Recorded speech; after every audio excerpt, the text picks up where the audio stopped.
हुसैनपुर में स्वतंत्रता सेनानी स्व. इंद्रदेव चौधरी की प्रतिमा का अनावरण.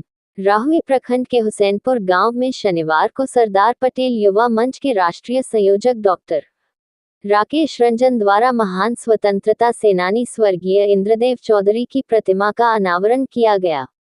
इस अवसर पर ग्रामीणों में विशेष उत्साह देखा गया. डॉक्टर राकेश रंजन ने श्रद्धांजलि अर्पित करते हुए कहा कि स्व.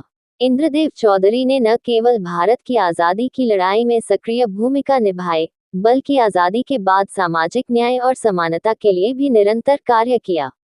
उनके संघर्ष और समर्पण से आज की पीढ़ी को प्रेरणा लेनी चाहिए. कार्यक्रम में कई गणमान्य लोग उपस्थित रहे, जिनमें मुखिया वीरेंद्र प्रसाद, अमित कुमार, राकेश बिहारी मुखिया, संजय राकेश, पप्पू कुमार समेत अनेक समाजसेवी एवं ग्रामीण शामिल थे.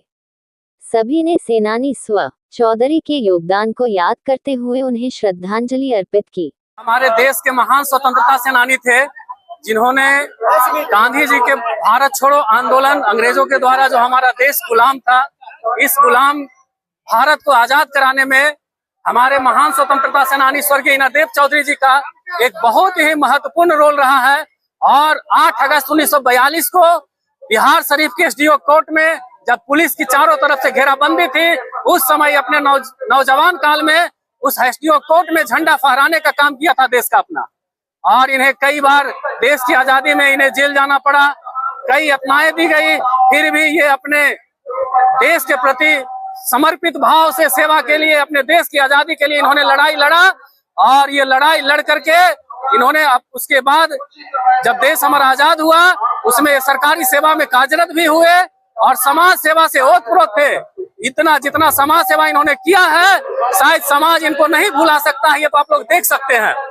और इसी समाज सेवा का कारण 1977 में अस्थाना विधानसभा से निर्दलीय विधायक चुने गए और लोगों को निरंतर जिसके ऊपर जुल्म होता था, वैसे समाज को जिस पर जुल्म के विरुद्ध लड़ने के लिए ताकत देने का काम किया इन्होंने.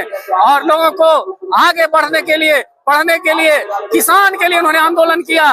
बटाई बिल जब अंग्रेज ने लाया था, उसका पुरजोर विरोध इन्होंने स्वर्गीय इंद्रदेव चौधरी जी ने किया था. और ये महान आत्मा जो आज गुमनाम हो गए थे, लोगों के दिल में इतना जनसैलाब उमड़ा हुआ था, इन्हें पुनर्जीवित करने के लिए, इन्हें फिर से राष्ट्रीय पटल पर लाने की जरूरत है. इसे हमारे सरदार पटेल युवा मंच के साथियों ने ठाना और आज आप देख रहे हैं इनका मूर्ति का अनावरण हुआ है और आज ये कार्यक्रम है. लेकिन आप लोगों ने प्रयास किया. बिल्कुल बिल्कुल. जी जी जी जी जी जी जी बिल्कुल.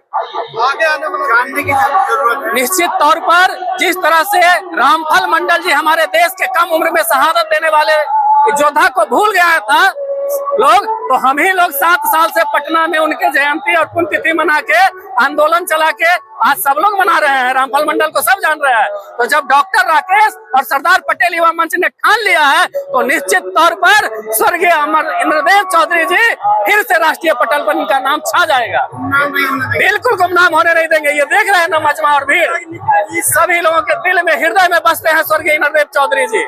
उनको लोग भूलने वाले नहीं है. सरकार से हम यही मांग करते हैं कि इंद्रदेव चौधरी जी के नाम पर शैक्षणिक संस्थान हो. नालंदा जिला में जितना डिग्री कॉलेज बनने जा रहा है, सब स्वर्गीय इंद्रदेव चौधरी के नाम से हो. बिहार शरीफ में एक चौक चौराहा इनके नाम पर हो.